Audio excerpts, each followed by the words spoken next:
कक्षा 8 के विद्यार्थियों का मेरे YouTube चैनल इसी क्लासेस में स्वागत है। जिन विद्यार्थियों ने अभी तक चैनल को सब्सक्राइब नहीं किया है उनसे अनुरोध है कि चैनल को सब्सक्राइब करें, जिससे आने वाली वीडियो की लिंक आपको प्राप्त होती है। प्रश्नावली 14.2 का पहला प्रश्न, निम्नलिखित व्यंजकों के गुणनखंड कीजिए। पहला है a² धन 8a धन 16। यहाँ पर देखिए हमारे पास तीन पद है, 1 2 3।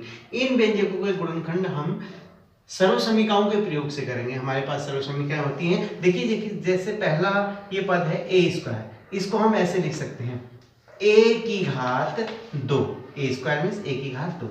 अब देखिए लास्ट वाला पद 16 है, ठीक है, इसको हम लिख सकते हैं 4 की घात 2, ठीक है, धन 4 की घात 2।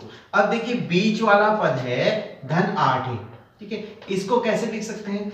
इसको हम ऐसे भी लिख सकते हैं, 8 चाहिए हमको, 2 गुणा ये इधर साइड वाला a गुणा लास्ट वाला 4। देखिए 2 चक 8, 8a हो गया, a² धन 8a धन 4। अब देखिए हमारे पास सर्वसमीका होती है।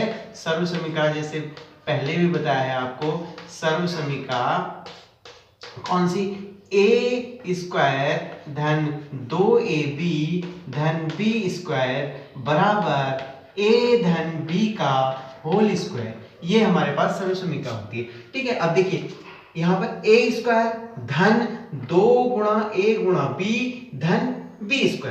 देखिए ये a² हो गया, ये b² हो गया, 2ab, a² b² 2ab, बीच में 2ab है, 2ab धन, तो ये क्या हो जाएगा?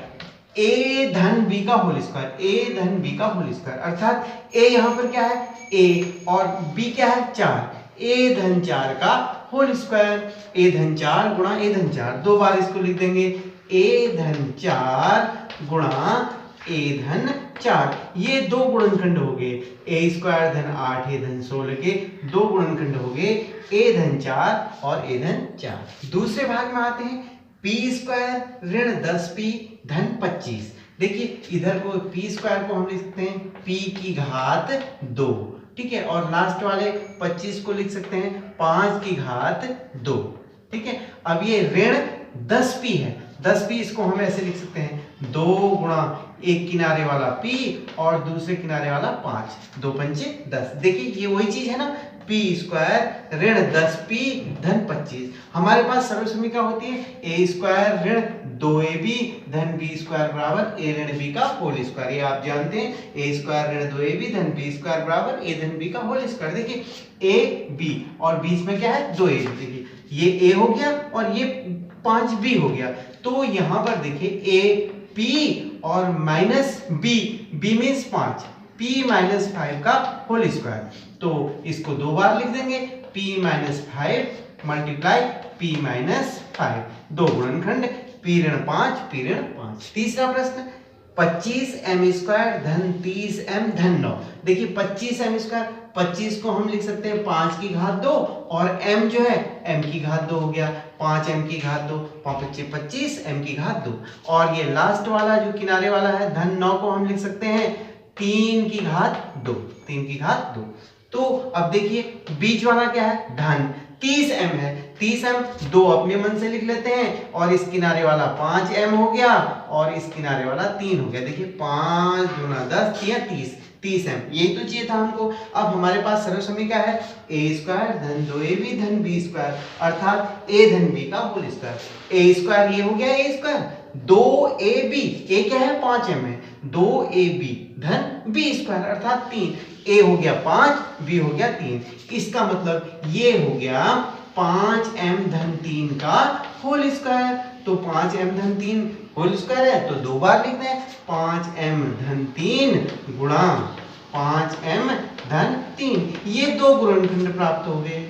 आइए चौथे भाग में, 49y² धन 84yz धन 36z²। देखिए 49 को हम क्या लिखते हैं? 7 का स्क्वायर, और y का स्क्वायर हो गया, ठीक है, 7y का स्क्वायर। अब देखिए इस किनारे वाले को देखिए 36 में 6 का स्क्वायर, 6 का वर्ग हुआ, और z का स्क्वायर z² हो गया।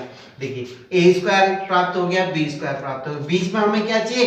2ab चाहिए, 2 गुणा a अर्थात 7y और गुणा b 6 जेड। देखिए वही चीज आएगी, 84 आएगा, 7 दूना 14, 14 84, 84 वाई जेड हो गया। ठीक है, अब देखिए हमारे पास सर्वसम का ए धन बी का होल स्क्वायर, ए स्क्वायर धन 2ab धन बी स्क्वायर, इट मींस ए धन बी का होल स्क्वायर 7y धन 6z का होल स्क्वायर। इसको दो बार लिख दिए, कितना आसान है, 7y धन 6z और दूसरा हो गया 7y धन 6z। ये दो गुणनखंड प्राप्त हो गए।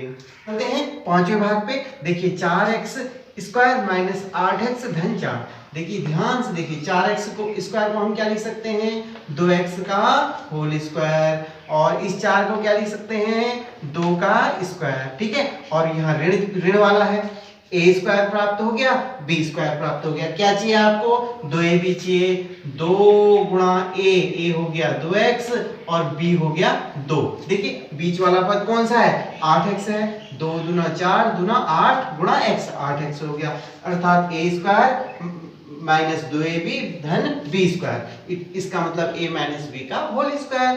तो ये a माइनस b अर्थात 2x, b क्या है 2, 2x, a है 2x और b है 2, 2x माइनस 2 का होल स्क्वायर। दो बार लिख दीजिए इसको, 2x माइनस 2 गुणा 2x माइनस 2। अगला भाग 121 बी स्क्वायर, 121 11 का वर्ग होता है, 11 बी का होल स्क्वायर, और ये लास्ट वाला हो गया 4c का होल स्क्वायर, 4 चौको 16। अब यहाँ पर ऋण का चिन्ह है, ए स्क्वायर प्राप्त हो गया, बी स्क्वायर प्राप्त हो गया, बीच में चाहिए 2ab, 2 गुणा 11b a हो गया और b हो गया 4c, 2 11 दूना 22 चौको 88। तो ये a माइनस बी का होल स्क्वायर अर्थात 11b माइनस 4c का होल स्क्वायर। इसको दो बार लिख देंगे, 11b माइनस 4c और 11b माइनस 4c। सातवें भाग में देखिए l प्लस एम का होल स्क्वायर माइनस 4lm। पहले इसको हम खोल लेते हैं, इसको प्रसारित कर लेते हैं।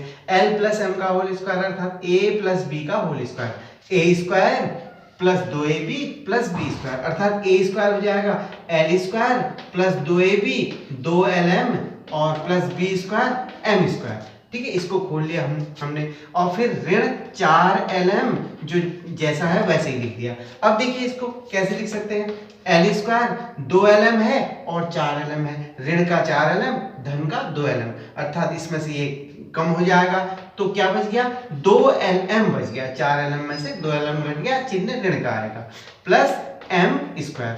अब देखिए यहाँ पर l square m square, a square हो गया b स्क्वायर, ऋण 2ab, a square b square 2ab अर्थात a माइनस b का होल स्क्वायर। a क्या है यहाँ पर l माइनस m का होल स्क्वायर। दो बार लिख लीजिए, l minus m multiply l minus m।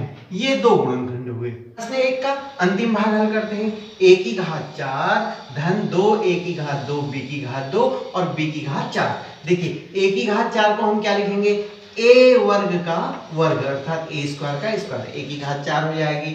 और लास्ट वाले को देखो, b की घात 4 को लिख सकते हैं b स्क्वायर का स्क्वायर, तो a स्क्वायर प्राप्त हो गया, b स्क्वायर प्राप्त हो गया, a स्क्वायर a पूरा होगा। अब है a जो है a स्क्वायर माना जाएगा, b माना जाएगा b स्क्वायर। अब बीच में आपको चाहिए 2ab अर्थात 2a है यहाँ पर a स्क्वायर और b है b स्क्वायर। ठीक है, a square b square 2ab, a square b square 2ab, इस सर्वसमीकरण के प्रयोग से करेंगे हम। देखिए तो ये होता है a प्लस बी का whole square, a plus B अर्थात a square plus b square का होल स्क्वायर। ठीक है, इसको दो बार लिख देते हैं, a square plus b square गुणा a square plus b square. ये दो गुणनखंड प्राप्त हो गए।